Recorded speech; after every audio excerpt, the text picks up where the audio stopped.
আমাদের সেক্রেটারির মধ্যে সভাপতি পদে আছেন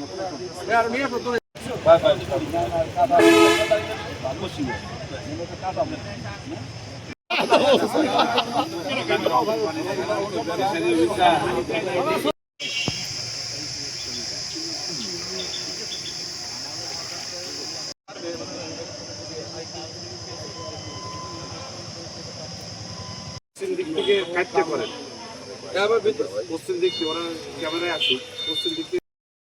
আমাদের যে দেশীয় প্রজাতির মাছ আপনারা জানেন বিলুপ্তির পথে।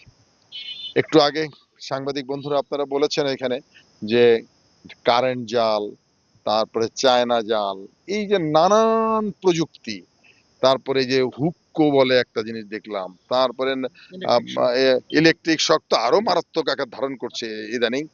এই সমস্ত আধুনিক প্রযুক্তির মধ্য দিয়ে মৎস্য যেভাবে আহরণ করা হয়, তাতে আমাদের মৎস্য, দেশি মৎস্য প্রজাতি সব ধ্বংসের পথে, সব ধ্বংস হয়ে। আমরা সেই আগের মতো এখন আর এই অঞ্চলে কালীগঞ্জের বিলে যে দেশি সরপুঁটি মাছ আমরা খেতে পারতাম, সেটা কিন্তু এখন পাওয়া যায় না।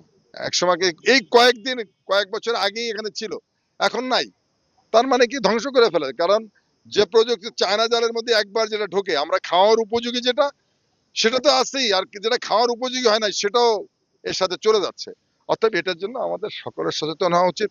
এখানে যারা আছেন তারাও হয়তো দুই একজন যে চায়না জাল বা এই মৎস্য জাল পাতেন না, আমার বিশ্বাস হয় না।